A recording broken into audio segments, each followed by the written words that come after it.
Hey guys, it's Stephen here. Welcome back to another episode of the Transfer Target, powered by Snickers Protein. Yep, Snickers Protein are here to help fans fall back in love with the game this transfer window. I'm very excited to be working with Snickers Protein on this one, basically because as well, my Snickers Protein bars have turned up. Yes, come on. And of course, Nicola's already nabbed one, which I'm not happy about, but I'll forgive her because who can really blame her? But anyway, during this transfer window, as we mentioned yesterday, we're running the Snickers Protein fan line, which is basically a chance to give you guys a chance to let off some steam and get your questions into me using the fan line hashtag over on Twitter. You can send tweets in, or you can send me a video via DM or something like that, but either way, you can get your questions on and we'll be answering them in every single video for the rest of this transfer window. So I'm very excited about that. We've got some questions today coming up, but don't forget, by the way, if you do send a tweet in at Stephen McInerney using the fan line hashtag, you do consent, of course, to your name and comment being featured or video being played on the video. Hope you're all okay with that. Anyway, let's get on to the first question. This comes from...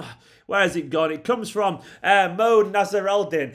Mo, and big shout out to Mo there. Mo says for the fan line, out of the centre defensive midfielders we've been linked to, who do you think we should replace Fernandinho considering price, ability, and how would they fit into Pep's system? Well, there's many options, Mo, and of course, you know, if you follow my channel, I'm constantly saying that there's more than one way, you know, to solve a problem in general. And I felt the same about the centre-back pairings, where I was happy we signed Koulibaly or Koundé or Diaz. But in this one, you got to look around and you see a few names. Now, I personally heard a rumour that Manchester City were genuinely interested in signing Zakaria, even potentially in January if he got over his injuries, but now it looks like it might be pushed back to the summer. And what I've seen of Zakaria, I really like him. Now, he hasn't played much since his injuries, which is a mild concern, unfortunately, but I like his all-action, bustling, everywhere kind of style. I genuinely really like that, and he seems a very good bet. Very Fernandinho-esque, basically. We've also got to remember as well with Fernandinho, he signed him when he was 28. He was barely starting his European adventure when he was 23. So we got basically time to get someone who was a little bit younger and kind of mould them into the long-term replacement. Elsewhere, Douglas Luiz, I mean, he's proven it in the Premier League. As I'm recording this, he's probably about to play Manchester City tonight as well. He's an excellent player. He would cost barely anything. And we know Guardiola likes him and that he could definitely improve and go up through the gears and get even better. And I think he could actually, genuinely. From what I can tell about Douglas Luiz, he seems to get better the more he plays at a higher level, which is a very good representation of him. I wouldn't be surprised as well if he'd gone to someone like Shakhtar. He'd be the kind of player that clubs would be looking at around 27, 28 and spending big money on as well. So maybe him.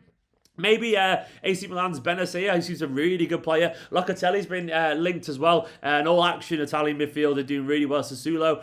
So I'd be fine with any of these, genuinely. I like them all. Husamawa as well, he's a bit of a left field one, even though he's not obviously a defensive midfielder. I feel like his style would be really complementary alongside Rodri, just giving he's just such an all-round midfielder. But any of those players, honestly, if any of those come in, I'm fine with it. I don't want one particular player, I'm just fine with all of them. Hopefully, Mo, that answers your personal question. The next one is about future strikers, and this comes from Harry Newton, and I'm also going to read out the comment from Sonny Gibbo as well. Harry first said, how important is it for City to sign a striker soon? I.e., is Jesus good enough to be the main man? If Aguero stays, do we bring in better or back up? Do we want youth struck established? And what does it mean for Delap? And also, the next question from Sonny says, what are your thoughts on the links of Lukaku to City, and would you want him at the club? I'm going to quickly go to Sonny's question, and then I'll go back to Harry's. Well, Sonny, Lukaku is a fantastic player. He really is. I mean, I think it's a bit of a thing that we don't talk about because he played for United and he's deemed a failure there. But he's been absolutely excellent over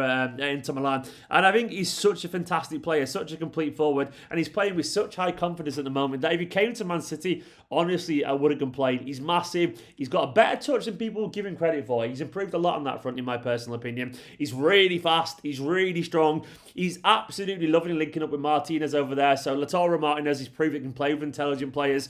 He knows the Premier League inside out, and he scored goals for everyone he's played for. He even scored for United. Not as much as they would have wanted because it went sour there, but lots of great players go sour at Man United, as we know. But largely, Lukaku has done well wherever he's gone. So if he came to Manchester City, I don't see any reason why he wouldn't go up another level as well, potentially. So I think he's fantastic. I think he's a really good player. He's not my first choice. I mean, obviously, I want Haaland. Haaland is the one that we're all excited by. But he's once again, referencing my earlier comment, he's on a list of of players that I'd be happy to have at Manchester City. Lukaku's really proven himself to be a really complete and versatile forward. Haaland's still the number one for me, but I like the idea of Lukaku offering something a little bit different. And I think he'd score more goals than we realised if he came to Manchester City. He's matured and gone up a level. So hopefully, Sonny, that answers your questions. Back to Harry's question. How important is it for City to sign a striker soon? Is Jesus good enough to be the main man? If Aguero stays, do you bring in better or a backup? Do we want youth established? And what does it mean for the lad? Well, it's important City sign a striker soon. I get that off the bat. I think it is important. I think you've known my opinions, unfortunately, Aguero.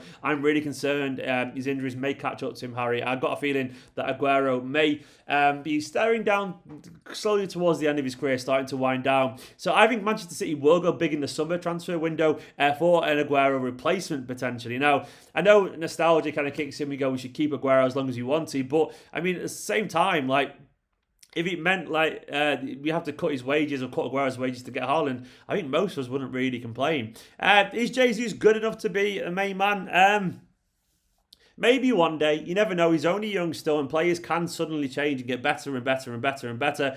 Jesus is a quality player. He's not quality in front of goal currently, but things have changed and players do improve massively. I bet none of us thought we'd get 30 goals a season for 2 years in a row from Sterling at one point, and he did do it. And even though Sterling's not the best comparison in terms of goal return because he can be wasteful in front of goal, I think it's fair to say he did improve massively at one point. So Jesus could do the same, and I think Jesus will be improving from a slightly better position from where Sterling improved from, if that makes sense. But either way, I would like Jesus around the squad because he works so hard, he's versatile, and I do feel like one day he could just find some golden form and maybe go up to 25, 30 goals a season. If Aguero stays, do we bring in better or backup? If Aguero stays, I still think we aim for the top. We aim for someone like Haaland for me. I want a bit of youth stroke established. I mean, Haaland, for example, I would say is youth and established. I mean, then obviously on the other end of the spectrum, you've got the likes of Patson Daka, who've been linked to the Salzburg striker. I think he's at Salzburg, isn't he? Pretty certain he is. And Darwin Núñez as well. He's very much like a young Cavani. These would be risks massively, but I'm once again, I do trust him to get it right. I mean, established would be Lukaku or Martinez, and I'd be fine with either of these as well. Obviously, Harry Kane's another one, but I can't see City paying 200 million for Harry Kane. But I am fine with any of these options, really. I mean, I know it sounds really weird, but I trust we will kind of get it right. I mean, I would like us to go for Haaland. I think we should try and assign, when I say established, I don't necessarily mean not young. I think we should try and sign someone who's scored loads of goals and won the top leagues and in Champions League football. So for me, that would be Haaland there. And what does it mean for Delap? Well, Delap is only 17. He's about to turn 18. He's got plenty of time. You got to bear in mind, Harry Kane didn't really break through until he's 22, 23. So, I would say for Delap, he'd probably get a loan somewhere at some point if he goes and scores goals. I don't think we should worry about Delap getting a loan, actually, in terms of it shutting him off for a potential slot at Manchester City. I think he could be the exception as opposed to the rule. So, Delap, all I know about Delap is that Manchester City really, really rate him, Harry. They really, really do highly rate him. And hopefully his development keeps improving because he is a little bit petulant still in terms of getting himself sent off every now and then. But Delap is fantastic. So I think he's got a future in Manchester City, but he might just have to be a little bit patient. Anyway, so that's Sonny, Harry and Mo's transfer woes looked at, but don't worry, Man City will get it right. And don't forget, you can just have a Snickers Protein as well. That's what I'm going to be doing straight after this video. If you want to be involved in the Snickers Protein fan line, don't forget you can send me your videos or comments using the hashtag fanline, and I'll respond hopefully to your comment or your video in my next transfer target video. Don't forget as well, once again, if you send your video in a tweet, you can send in your name and comment to be featured in the video played on this channel. Next on the transfer target today, we've got Eric Garcia's situation. Apparently, PSG fancy their chances with Eric Garcia, which is very interesting. This has come from some reports that says PSG have got their eye on the player, basically think it could be a good addition to their side. But at the same time, the reports also suggest that he has his heart set on Barcelona, who are not worried about the player changing his mind and accepting another offer. Apparently as well, according to one journo, Garcia has agreed everything. It's all agreed and sealed in terms of when he wants to go there, he will get the move and it'll be basically done. For me personally, I kind of just wish this would be over now. I mean, Garcia doesn't want to be a Manchester City player. He'll have a good career at Barca maybe. And I wish him all the best of luck. I mean, sometimes when things drag on like this, you kind of want it to happen.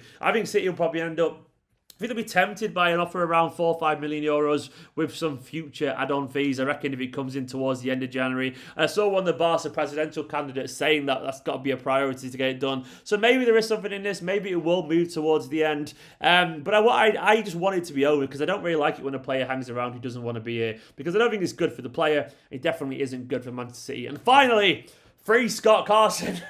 According to reports, Manchester City are a little bit frustrated about Derby County's refusal to open negotiations to sign Scott Carson on a permanent transfer because they don't want to lose the £500,000 that they're due this month to help pay the wages of the players, which I kind of understand. Apparently, Scott Carson's a little bit frustrated because he wants to work out another deal and he wants to stay at Manchester City, and City are a bit frustrated by Derby's unwillingness. Either way, it's not much money. It's it's peanuts really in the grand scheme of things. So I'm sure City and Derby will work something out. I understand Derby's side, they're just trying to look after their financial situation. I understand Manchester City's side not wanting to pay decent money for Carson either, given the fact that he's just a backup keeper. But, I'm sure once again they'll agree with it. It's just some gamesmanship there. But either way, get Scott Carson at Manchester City permanently. We need him there.